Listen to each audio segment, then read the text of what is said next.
វគ្គ2ព្រៃខាងត្បូងក្រោយពីគ្រប់គ្នាបានចូលបន្ទប់សម្រាប់បានមួយរយៈពេលនេះក៏ចូលដល់ថ្ងៃរសៀលក្រឡេកមកកាន់តុអាហារដ៏ប្រណិតរៀបចំតាំងពីក្បាលរហូតដល់ចុងតុរាល់អាហារសុទ្ធសឹងតែមានផាសុកភាពសាច់ហើយនិងបន្លែស្រស់ៗគ្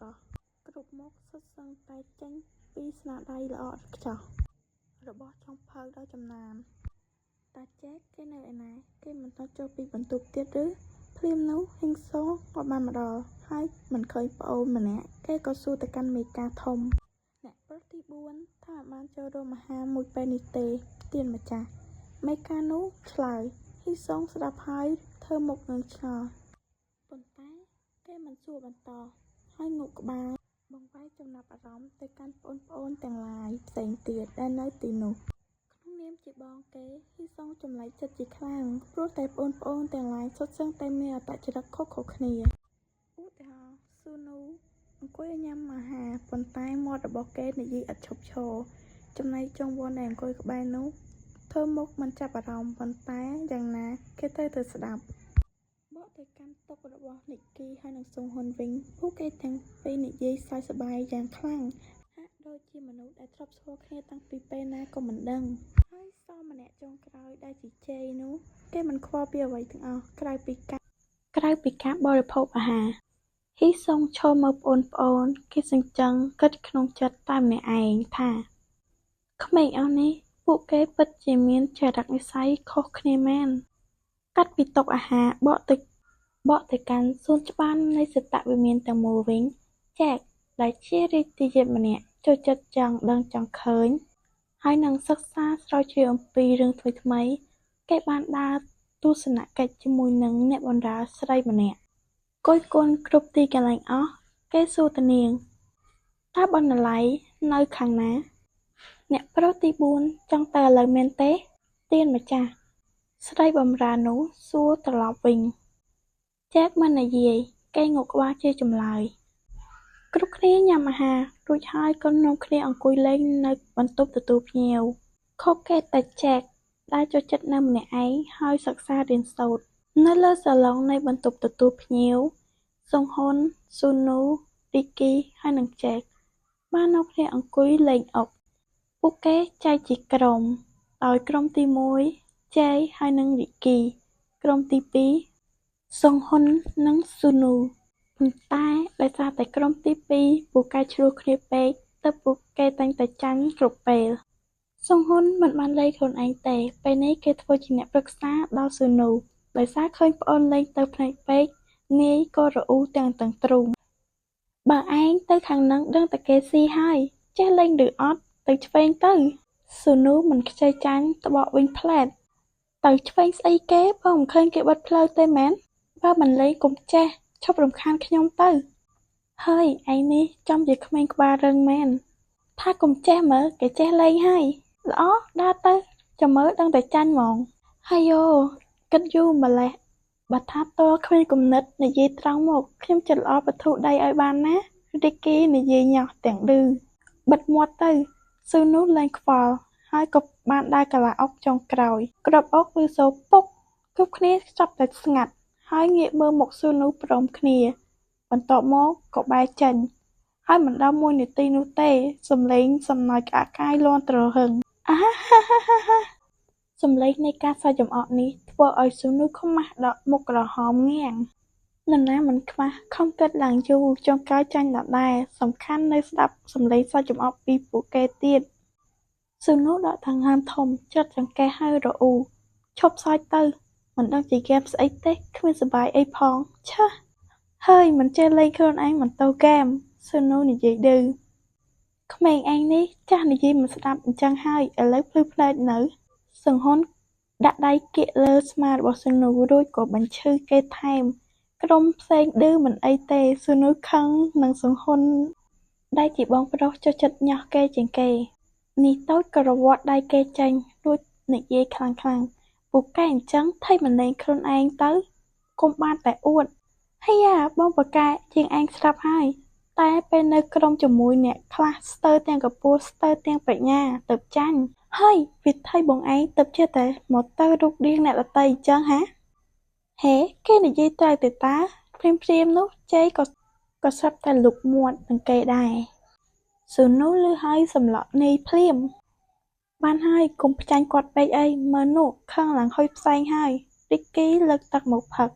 ហើយក៏និយាយសម្ដីលយ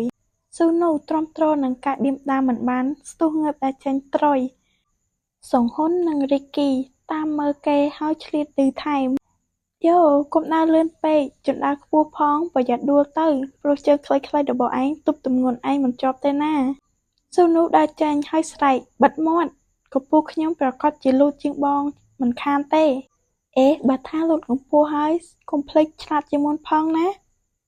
ឯងក៏បិទមាត់ដែរទៅរីកគីឯងកើតក្រោយយើងនោះទេកុំបានដៃពេកទោះជាគេកាត់ក្រោយឯងមែនប៉ុន្តែគេឆ្លាតជាងឯងវាជារឿងពិតជ័យក៏លូកមាត់ឌឺនឹងគេដែរដែលធ្វើឲ្យស៊ូនូខ្នាញ់មែនទែនបងជ័យខ្ញុំនឹងចាំមុខបងឯងຕົកកុំឲ្យដល់វេនខ្ញុំណាហើយចំមែនហើយក្មេងទាំងអស់នេះពួកគេនៅតែឆ្លោះគ្នានឹងរឿងតិចតួចទៅកើតហ៊ីសុងឈរមើលពីចម្ងាយនៅឯក្រៅសតវិមានក៏រអ៊ូអញ្ចឹងហេតុអីបងមិនទៅលេងជាមួយពួកគេ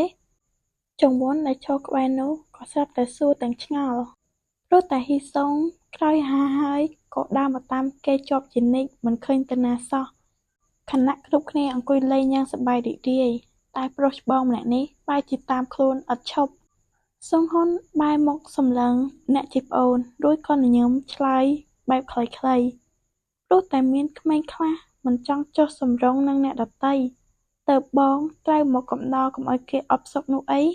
ខ្ញុំបានសុំនៅ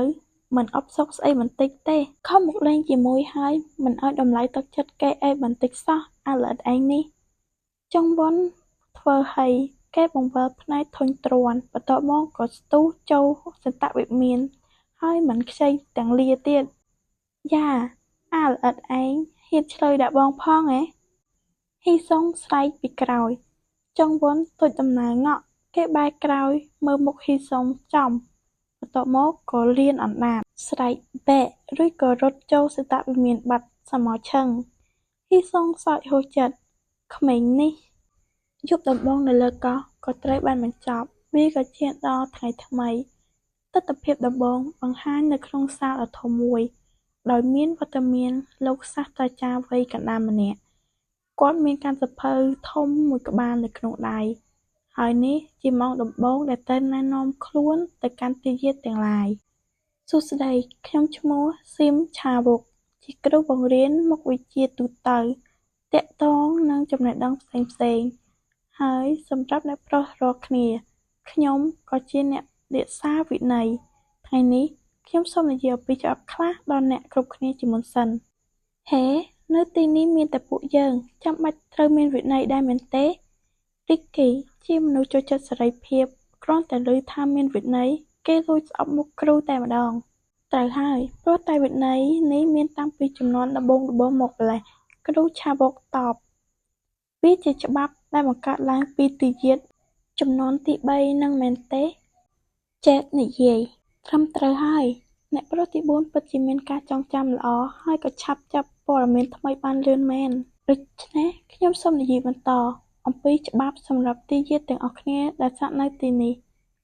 រាល់ច្បាប់មាន5ខខទី1ក្រោកឲ្យទាន់សម្លេងជួងម៉ោង 7:30 នាទីត្រូវមកដល់តុអាហារជាដាច់ខាតខទី2ទោះមានរឿងអ្វីក៏ដោយមិនត្រូវទៅព្រៃខាងត្បូងនោះទេនេះជាបម្រាមថ្មីខទី3រៀងរាល់2សប្តាហ៍ម្ដងនឹងមានការប្រឡងយកពិន្ទុដាក់ក្នុងកំណត់ត្រាមិនត្រូវបង្កបញ្ហាឬកំហុសទេបើមិនអញ្ចឹងពិន្ទុនឹងត្រូវកាត់ទាំងអស់បញ្ជាក់នៅទីនេះការកត់ត្រាយកពិន្ទុគឺសំខាន់ព្រោះវាកំណត់ទៅលើទាយាទថានរណាជាអ្នកស្នងដោយពឹងទាំងស្រុងទៅលើពិន្ទុទាំងអស់នោះខទី4កំឡុងពេលសិក្សាអ្នកទាំងអស់គ្នាអាចទំនាក់ទំនងទៅគ្រួសារម្ដងគត់ចំណែកខទី5អ្នកទាំងអស់គ្នាមិនអាចប្រើសិទ្ធិជារាជទាយាទបាននោះទេបើមាននរណាម្នាក់ធ្វើខុសនឹងខខាងលើហើយហេតុអីការតាក់ទងទៅគ្រួសារបានតិចម្ល៉េះ ស៊ូនូស្ដាប់ហើយក៏រអ៊ូព្រោះតែវិន័យទីនេះវាតឹងរ៉ឹងពេកសូម្បីតែអ្នកផ្ទះក៏មិនអាចទាក់ទងតាមចិត្តបានខ្លួនធំប៉ុណ្ណឹងហើយចង់ទាក់ទងគ្រួសារដូចក្មេងនរណាទៀតឮសម្ដីឌឺដងស៊ូនូងាកសម្លក់មុខសុងហ៊ុនភ្លែតកុំចេះគេខ្សឹបគំរាមទៅវិញសុងហ៊ុនមិនខ្វល់សើចដាំកហើយញាក់ស្មាឌឺប៉ុន្តែថាប្រទេសខាងត្បូងមានរឿងអ្វីទើបត្រូវដាក់បង្រាមដូច្នេះសុងហ៊ុនមានចម្ងល់ហើយក៏សួរឡើងយ៉ាងណាសាស្ត្រាចារ្យមិនបានប្រាប់អ្វីដល់គេនោះឡើយថ្ងៃនេះម៉ោងណែនាំខ្លួនចប់ហើយសាស្ត្រាចារ្យនោះប្រមូលសៀវភៅហើយក៏ដាក់ចាកចេញតែម្ដងធ្វើឲ្យគ្រប់គ្នាមិនសនុកចិត្តសោះតែវាខុសអីទៅដែលគ្រាន់តែឆ្លើយមួយម៉ាត់នោះចំមែនហើយហ៊ីសុងរអ៊ូចេកនៅក្បែរនោះក៏និយាយបើជាច្បាប់ប្រកបណាស់វាគឺអាចកំបាំងនិយាយហើយគេច្រត់ដៃលើតុជាអាចកំបាំងចុងមុនអង្គុយក្បែរនោះឮដូចគ្នាទើបរាល់មកតិចតិចទឹកមុខគេគឺពិបាកស្មានពីអារម្មណ៍ណាស់ក្រោយពីចប់ម៉ោងណែនាំខ្លួនក៏ចូលមកដល់បន្ទប់មួយទៀតស្នូរសំឡេងនៃការវាយហាត់ដាវឈើបានបន្លឺឡើងនៅក្នុងបន្ទប់បង្កើតថ្មីឮសូរតែផាំងផាំងព្រោះនេះជាម៉ោងហាត់រៀនអំពីជំនាញការពារខ្លួនសម្រាប់ទិយាទាំងអស់គ្នាម្យ៉ាងមុខវិជ្ជាដើមនេះគឺជាមុខវិជ្ជាពិសេសប្រចាំត្រកូលតែម្ដង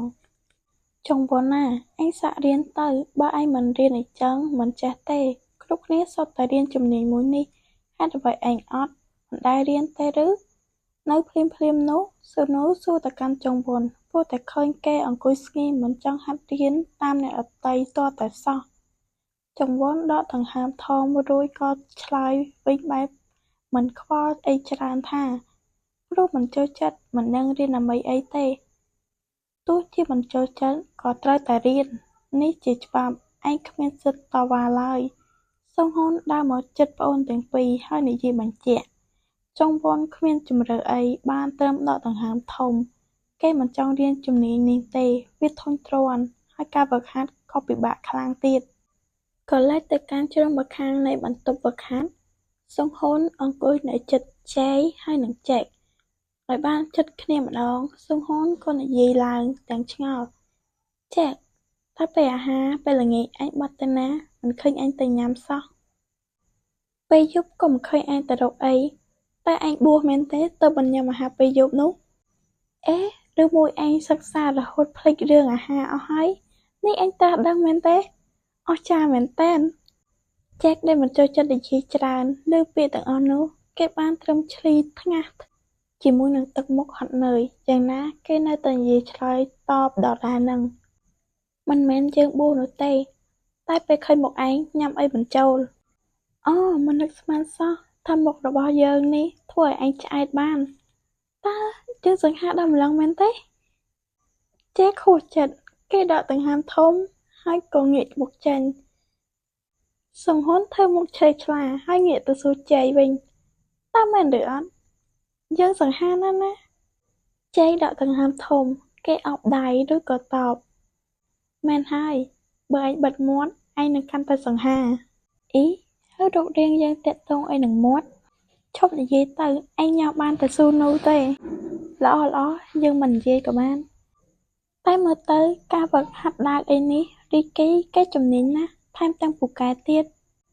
នឹកឃើញហើយឆ្ងល់ណាស់តើនរណានឹងធ្វើជាដៃគូសមរបស់គេណោះសង្ឃឹមថាមិនមែនជាយើងទៅចុះមិនចង់បាក់មុខនោះទេ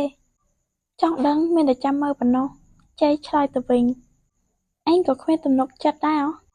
មុននេះឯងមិនមែនជឿជាក់លើមុខខ្លួនឯងទេឥឡូវមកខ្លាចស្អីមុខមាត់និងជំនាញវាខុសគ្នាវើយអញ្ចឹងហើយទើបថាឯងនេះក្រៅពីមុខមាត់ស្អាតកើតមកគ្មានបានការស្អីទាំងអស់នំណាស់តែខ្វល់មុខសង្ហារបស់យើងនេះវាឈ្នះអស់គ្រប់យ៉ាងទៅហើយស្ដាយមុខមាត់របស់ឯងណាបែរជាកើតខុសម្ចាស់នុកក្រាកសំឡេងបើកទ្វារបន្លឺឡើងគ្រប់គ្នាងាកទៅកាន់គ្រូម្នាក់ដែលមានរាងកាយមាំមួនកម្ពស់គាត់ខ្ពស់ណាស់មើលហើយពិតជាភ្ញាក់ផ្អើលគ្រូម្នាក់នោះសើចទាំងមិនសមហើយនិយាយសុំទោសអ្នកប្រុសគ្រប់គ្នាខ្ញុំមកយឺតហើយអហឹមខ្ញុំឈ្មោះថាស៊ូជាគ្រូគុនដាវសម្រាប់ អ្នកប្រុសទាំងអស់គ្នានៅថ្ងៃនេះហើយសូមតបម្ដងទៀតដែលឲ្យរងចាំយូរណាស់កុំឲ្យខាតពេលខ្ញុំនឹងនិយាយតែម្ដងសម្រាប់ការហ្វឹកហាត់នាថ្ងៃដំបូងនេះមិនត្រូវការរៀនផ្ដោតសំខាន់អ្វីទេព្រោះតែមុខវិជ្ជានេះអ្នកទាំងអស់គ្នាធ្លាប់រៀនមកច្រើនហើយសូមអ្នកប្រុសទាំងអស់គ្នាមកកាន់ទីនេះហើយជ្រើសរើសលេខរៀងដើម្បីហាត់សមជាមួយគ្នាលោកគ្រូស៊ូនិយាយហើយក៏លើកបង្ហាញប្រអប់ឈើមួយមានរាង4ជ្រុង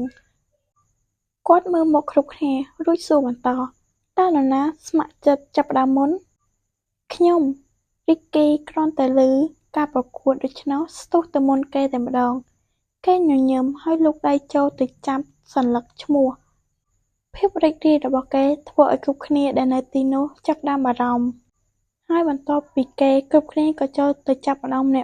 ក់ជាលទ្ធផលក្ដីគូប្រកួតក៏ត្រូវបានជ្រើសរើសជាការស្រេចដោយមានដូចជាសុងហ៊ុនសមជាមួយស៊ូនូចែកហើយនិងជេនីគីនិងចុងវុនហើយចុងក្រោយហ៊ីសុងត្រូវហាត់សមជាមួយនឹងគ្រូបង្វឹកផ្ទាល់តែម្ដងហើយចាប់ហើយចុងវុនគ្មានសង្ឃឹមទេស៊ូនូអន្ទែននិយាយបារម្ភអំពីចុងវុនតែគេដូចជាមិនខ្វល់អំពីបញ្ហារបស់ខ្លួនឯងសោះប្អូនណាកុំខ្វល់ខ្វាយរឿងគេពេកគិតខ្លួនឯងទៅប្រយ័ត្នតែចាញ់បងនឹងរត់ទៅអង្គុយយំ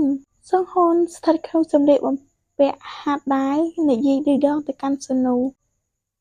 ចាំមើលនរណាយំមុនស៊ូនូត្បកទៅវិញហើយភ្លាមនោះក៏មានសម្លេងមួយព្រុសនៅម្ខាងរីកគីបោះដាវមួយទៅកាន់ចុងវុនដែលជាដៃគូគេញញឹមផ្សំចិត្តព្រោះកំពុងមិនចូលចិត្តមុខចុងវុនស្រាប់ផងអ្នកជាប្អូននិយាយឡើងក្រោកមកវាយគ្នាកុំកំសាកពេកចុងវុនធ្វើមុខលើមើលទៅកាន់ដាវនិងនីគីឆ្លាស់គ្នាទោះជាចិត្តមិនចង់តែពេលនេះក៏ធ្វើអ្វីមិនបានគេក៏ព្រមចាប់ដាវនោះឡើងហើយចូលទៅកាន់កន្លែងហាត់សូម្បីតែកាន់ដាវគេក៏កាន់មិនត្រូវផងរូបភាពនេះធ្វើឲ្យគ្រប់គ្នា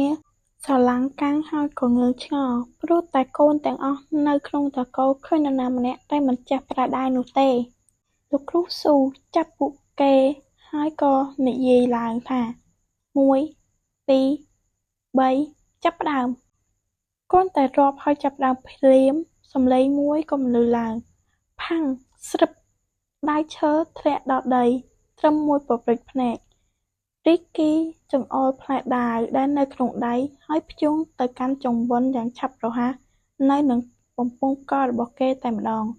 គ្រប់គ្នាលាន់មាត់លឿនម្ល៉េះរីកគីគេពិតជាមានទេពកោសល្យខាងវាយដាវមែន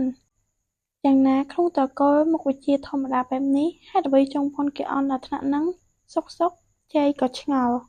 គ្រប់គ្នាស្ងាត់ទឹកមុខភ្ញាក់ផ្អើលជាមួយនឹងការស្រឡាំងកាំងការប្រកួតនេះពិតជាលឿនដល់ថ្នាក់ពួកគេស្មានមិនដល់គ្រូស៊ូមិនចាំយូរក៏ប្រកាសអ្នកឈ្នះជ័យជំនះគឺអ្នកប្រុសរីកគីអីគេឯងអន់ដល់ម្លឹងមែនរីកគីដោះមួកការពារចេញពីក្បាលហើយសួរឌឺទៅកាន់អ្នកចាញ់ចុងវុននៅស្ងៀមព្រោះតែគេអន់ពិតមែន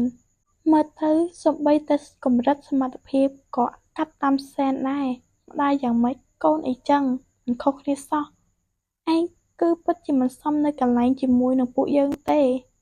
នីគីបន្ទន់ជង្គង់ហើយអោនទៅចាប់ស្មាចុងវុនទឹកមុខសម្ដែងធ្វើជាល្អប៉ុន្តែពាក្យសម្ដីមុតស្រួចនិយាយឌឺដងហើយគេញញឹមស្រស់ចុងវុនក្តាប់ដៃណែនខឹងខ្លាំងណាស់ប៉ុន្តែគេបានទៅត្រឹមខំថ្គាមហើយអត់ទ្រាំរីកគីឃើញគេខឹងដូច្នេះឆ្លេតឌឺថែមបើអន់បែបនេះឯងមិនគួរណាកើតមកក្នុងតកូលនាំតែអាម៉ាស់មុខទេឃើញហើយសង្វេគណាស់ម្ដាយឯងមិនគួរណាបង្កើតឯងមកនាំតែធ្ងន់ផែនដីអញ្ចឹងទេនឹកហើយអាណិតម្ដាយឯងណាស់វឹបចុងវុនខឹងប្រវេតដៃរីកគីចេញគេបង្ហាញតបមុខស្មើហើយក៏ដើរចេញទៅបាត់គ្រប់គ្នាដែលមិនដឹងអីពីការសន្ទនានោះក៏គិតថាចុងវុនអាម៉ាស់មុខព្រោះតែការចាញ់ហើយគ្មាននរណាម្នាក់ដឹងទេថាការប្រមាថចេញពីមាត់នីគីទើបជាការចាញ់ពិតប្រាកដរបស់ចុងវុនបន្ទាប់ពីគូទី1ក៏ចូលដល់គូទី2 ហើយមិនបាច់វែងឆ្ងាយនោះទេអ្នកឈ្នះគឺជាស៊ូនូគ្រាន់តែឈ្នះសង្ហ៊ុនភ្លាមគេរត់ត្រុយចេញទៅតាមជើងវណ្ឌដោយមិនបាននិយាយឌឺដងអ្នកចាញ់នេះសោះសង្ហ៊ុនក្រវីក្បាលរអ៊ូអាល្អិតនេះខំឲ្យឈ្នះហើយមិនអរគុណអីបន្តិចថ្ងៃក្រោយនឹងវាយឲ្យគេរៀងម្ដងចាំមើលទៅពេលយំណាតើឯងនឹកឃើញបងព្រំអ្នកនេះទៀតទេគូទី3មិនបាច់និយាយច្រើននោះទេព្រោះចែកហើយនឹងចែកពួកគេមិនប្រកែកខាងដាវម្នាក់មិនសង្វាតយកឈ្នះចាញ់អីទេពួកគេបានត្រឹមវាយឲ្យស្មើគ្នាប៉ុណ្ណោះពេលបានស្មើគ្នាជ័យក៏និយាយមើលទៅឯងមិនមែនពូកែតារៀននោះទេការហាត់ណាយក៏មិនអន់ដែរកម្លាំងខ្លាំងមែនតែនឈប់បញ្ចូលទៅយើងដឹងសមត្ថភាពខ្លួនឯងច្បាស់ណាស់បើដឹងហើយថៃមិនខំប្រឹងបន្ថែមយើងពិតជាហត់នឹងសរសើរឯងណាយើងបានសុំឲ្យឯងសរសើរទេមុននឹងនិយាយខ្លួនឯងសោះព្រោះតែយើងចិត្តល្អមិនចង់បំបាក់ទឹកចិត្តអ្នកដទៃទើបយើងសរសើរលើកទឹកចិត្តឯងហ្នឹងណាបើឯងមិននិយាយយើងសប្បាយចិត្តជាងថាហើយចែកក៏ដើរចេញជ័យក៏វិក្បាលមនុស្សរមើលគុណនេះសង្ហ៊ុនក៏ផ្លាស់ប្ដូរពីវឹកហាត់ជាមួយគ្រូបង្វឹកមកវឹកហាត់ជាមួយនឹងគីគីវិញម្ដងពួកគេវាយប្រហារគ្នាទៅវិញទៅមកទឹកដៃស្មើគ្នាគ្មាននរណាចាញ់គ្មាននរណាឈ្នះរហូតដល់ទឹកចុងក្រោយសង្ហ៊ុនក៏បានចាក់ចំដើមទ្រូងរបស់រីកគីពេញតែម្ដងរីកគីអស់ដៃគេទម្លាក់ដៃចុះហើយក៏ទទួលចុះចាញ់មើលទៅខ្ញុំជួបដៃគូពិតប្រាកដហើយលើកក្រោយគួរតែខំប្រឹងរៀនជាងនេះនីគីនិយាយទាំងគ្មានអារម្មណ៍ក្តៅក្រហាយព្រោះគេតែងតែស្វែងរកអ្នកជើងខ្លាំងដើម្បីហ្វឹកហាត់ជាមួយគ្នាក្នុងការពង្រឹងសមត្ថភាពឲ្យកាន់តែរីកចម្រើនជាងមុនសង្ហ៊ុននិយមឃើញគេគិតបែបនោះគេពោលឡើងឯងមានគំនិតបែបនេះបងសប្បាយចិត្តណាស់មិនអីទេបើឯងចង់មានអ្នកប្រកួតជាមួយបងរងចាំឯងជានិច្ចរីកគីញញឹមរួចក៏ថាបងកុំលើកសម្ដីណាហ៊ីសុងសើចស្ងួតរួចក៏និយាយម៉ាក់ណាបងមិនចេះលើកសម្ដីទេកុំបារម្ភបកទៅមើលចែកវិញកំឡុងពេលដែលគេដាច់ចេញនោះក៏បុកគ្នាជាមួយសង្ហ៊ុនដែលដើរបញ្ច្រាស់ទិសពីគ្នាពួកគេសម្លឹងមុខទៅវិញទៅមកហាត់រួចហើយលឿនម្ល៉េះសង្ហ៊ុនសួរបែបគួរសមចែកបោះស្មាពីធូលីរួចហើយដកដង្ហើមធំសង្ហ៊ុនឃើញគេដកដង្ហើមធំរាល់ពេលឃើញខ្លួនក៏រអ៊ូហេតុអ្វីឯងតែងតែដកដង្ហើមធំពេលឃើញមុខយើងដូច្នេះយ៉ាងម៉េចតឹងទ្រូងណាស់មែនទេពេលឃើញមុខយើងតែមុខយើងមិនត្រូវចិត្តឯងត្រង់ណានិយាយមកការពិតនោះមិនមែនមុខទេតែគឺមាត់របស់ឯងច្រើនជាងរំខានសួរធម្មតាសោះហេតុអីមកឆ្លើយដាក់ដែរឆ្ងល់មែនមនុស្សឯងនេះសោះក៏ក្រោះក៏សោះក៏ក្រោះទៅតែគួរសមបន្តិចមិនបានទេមែនណែមុននេះឯងឃើញទេការវាយរបស់យើងគឺលយខ្លាំងណាស់បានឃើញទេមិនដឹងទេមិនបានចាប់អារម្មណ៍ផងនិយាយរួចចេះក៏ទៅបន្តសង្ហ៊ុនដកដង្ហើមធំម្ដងគេពិតជាហត់នៅជាមួយនឹងការរាក់ទាក់បងប្អូនតែឈាមមួយនេះណាចប់វគ្គទី2អរគុណអ្នកនរគ្នាដែលបានស្ដាប់ការអានរឿងរបស់ admin